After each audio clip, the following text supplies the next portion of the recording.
Hello, this is Ms. Dehn-Brastad, and today we're going to talk about Chapter 2, Section 2 on conditional statements.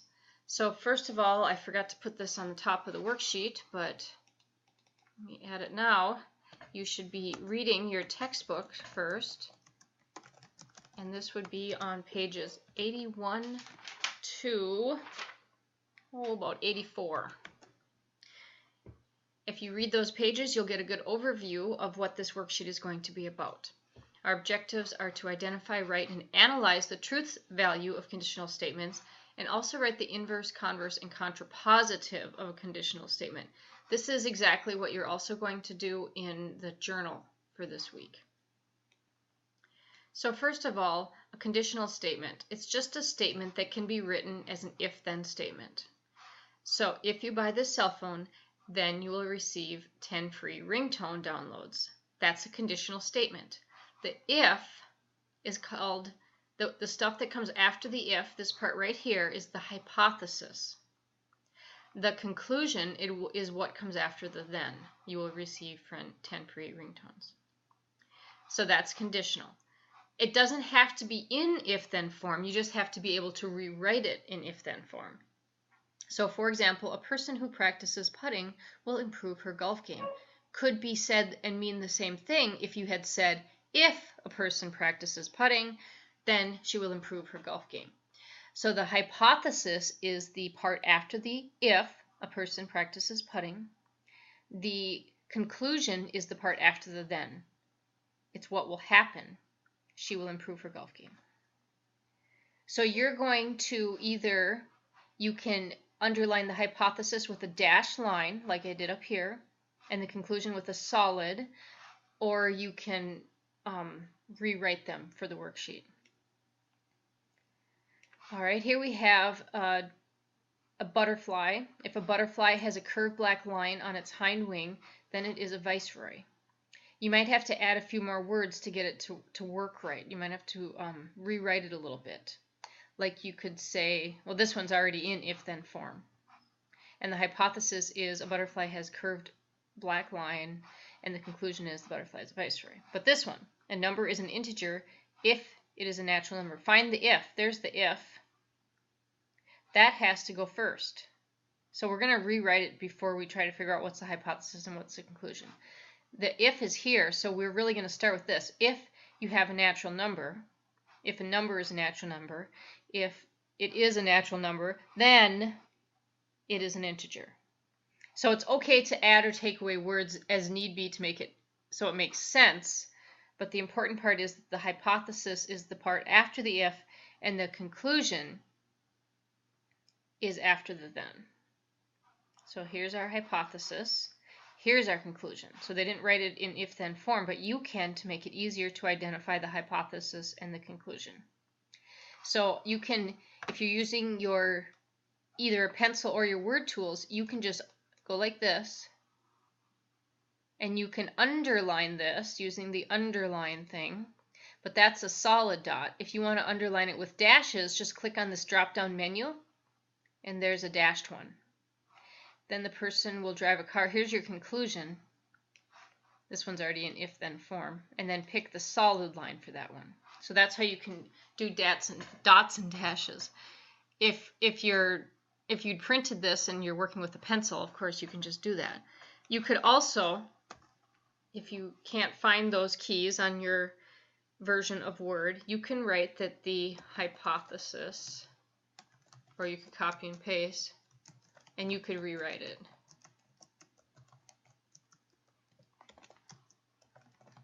I have a typo in there. Least, not leet. And then you'd have to write that your conclusion is the other part.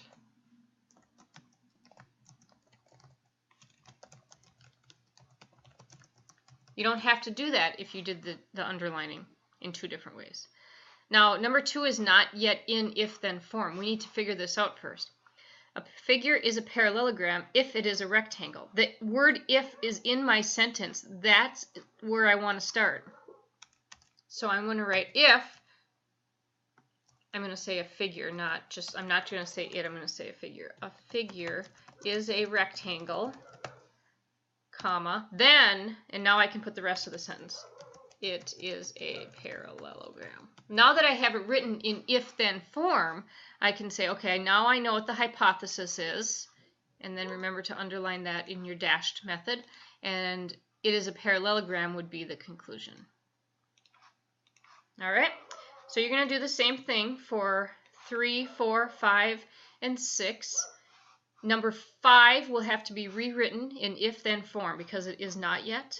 So make sure you find the if and know that the hypothesis has to come after the if when you rewrite it. Okay, next we're going to talk about how to write a conditional statement if it's not in if-then form. So here we have some examples here that you can read through. First, we have 18-year-olds are eligible to vote. We need to turn that into if-then. So if something, then something. So how could I say that? If you can vote, then you're 18. Well, that's not true because if you can vote, you might be 46. If you are 18, then you can vote.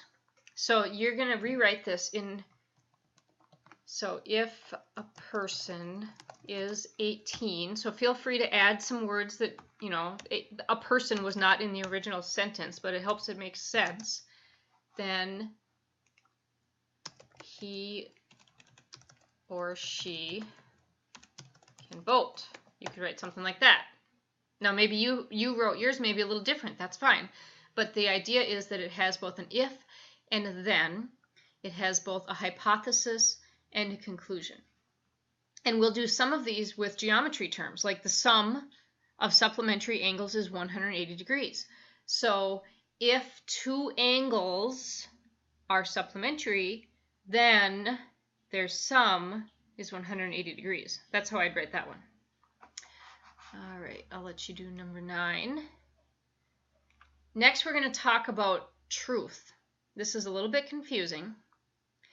A conditional statement is true if the hypothesis is true and the conclusion is true. That makes sense. A conditional statement is true if the hypotenuse is false and the conclusion is false. That seems a little strange, but we'll look at an example. And then a conditional statement is true if the hypothesis is false and the conclusion is true. A conditional statement is false only if the hypothesis is true and the conclusion is false. That's the only time it's false, if the hypothesis is true and the conclusion is false. So here's an example. If it's raining, that's the hypothesis, it's raining, I will bring an umbrella. Conclusion. We really can only judge if this is true or false if the hypothesis is true. If it's not raining, then we don't really know if it's true or false, do we? Okay, so if they're both true, if it's true hypothesis and it is raining, if I bring my umbrella, the conclusion is true and the statement is true. So it's all true. But if the hypothesis is false, it means it's not raining. So it's going to be a true statement because you can't call me a liar if it's not raining. So if it is not raining, then the hypothesis is false. So you don't know whether or not I'm going to bring an umbrella because it's not happening right now.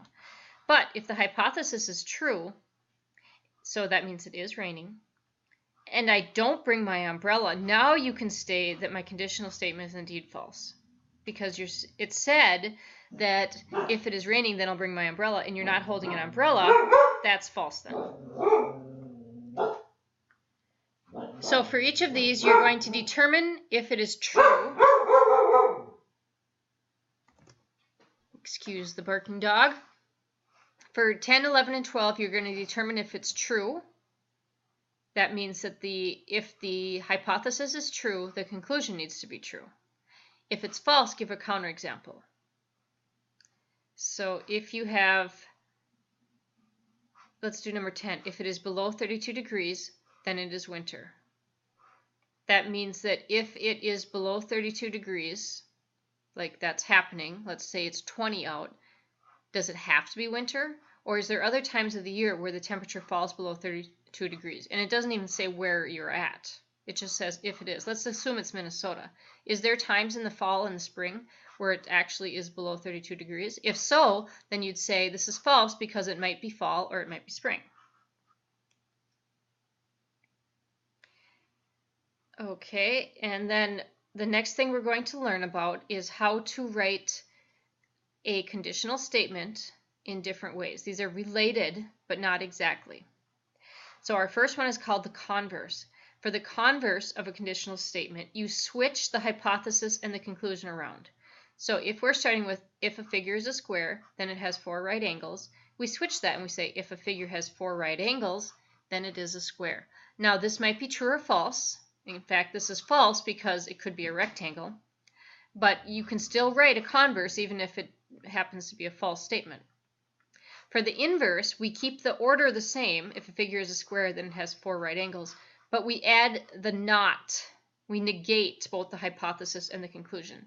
So if a figure is not a square, then it does not have 4 right angles.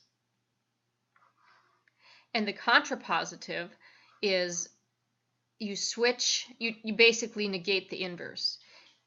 The converse. You switch the hypothesis and conclusion around, and you put the word not in both of them. So if a figure does not have 4 right angles, then it is not a square. And again, each of these can be true or false. They're not tied to each other. They don't all have to be true or all have to be false. They can be, but they don't have to be. So what you're going to do is decide whether the conditional statement is true or false, and then write the converse, the inverse, and the contrapositive of each. Let's do number 14 together. So it says if a figure has 4 right sides, then it is a square. Is that if a figure has 4 sides, then it is a square? This is false because it could be a rectangle. It could be a rhombus. It could be a trapezoid. It could be lots of different things. Okay, now let's write the converse. The converse is when you switch the hypothesis and the conclusion around. So I'm going to rewrite if, but then I'm going to start with it is a square. So I'm going to say if a figure is a square, then it has 4 right sides. So I switched it around, the order. Is that true? If a figure is a square, it has 4 sides, right? That's true. This is true. Okay, then I'm going, I was supposed to write that there, I guess. Then I'm going to do the inverse. The inverse is you keep the order the same as the original, but you put the word not in there, or you negate it. You change it to the opposite. So if a figure does not have 4 sides, then and put a not in the second part as well, the conclusion. Is this true or false? If a figure does not have 4 sides, then it's not a square. Well, that's true. If it doesn't have 4 sides, there's no way it can be a square. And now finally the contrapositive is you switch the order and you negate both parts. So if, whoops, cursor moved on me. If a figure, so we have to switch it to is a square. Is a square. Oh, I have to put the word not in there. If a figure is not a square, then it does not have 4 sides. Well, that's false because, again, a rectangle is not a square, but it does have 4 sides. So this is false. And a counterexample would be, again, a rectangle or a trapezoid or any of the quadrilaterals that are not squares. I guess that's it on this worksheet. So if you have any questions, please let me know. Thank you.